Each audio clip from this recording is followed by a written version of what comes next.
Nagkaiba-iba sila. Mali po ba yun sabihin tao lang si Kristo? Hindi naman mali. Tao lang ba si Kristo? Hindi. Yun.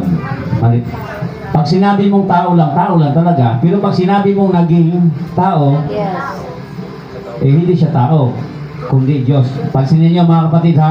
Kanina, pinapasaway niya Apostol Pablo, sinabi niya kay Apostol Timoteo, sabi ni Pablo, ibig kong manatili ka sa Epeso sapagkat may ilang tao roong nagtuturo ng maling aral. No? Nagtuturo sila sa Biblia, kaya lang mali yung aral, mali yung pagkaunawa. No?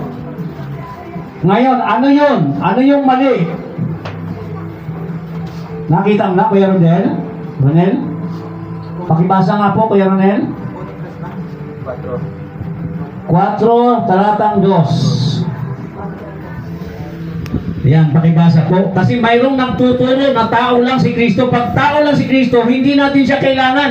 Ang kailangan natin, yung naging tao na magliligtas sa atin.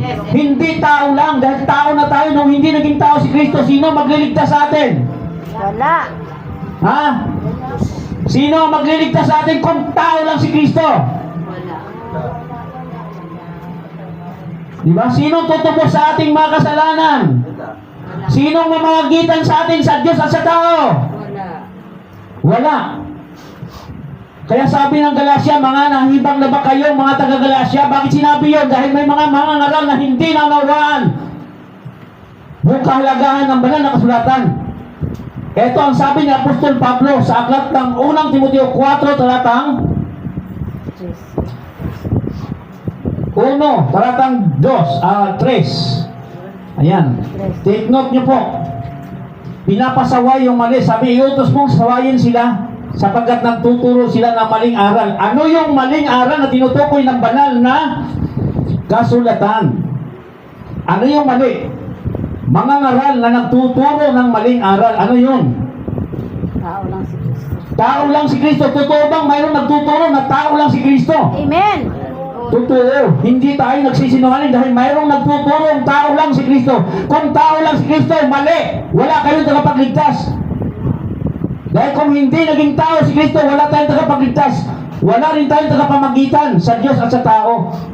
Ngayon, basta pakita natin kung ano ibig sabihin ng Timoteo na sawayin ang maling aral. Pakibasa nga, Kuya Ronel. Timoteo. Unang Juan po. 4, talatang 2.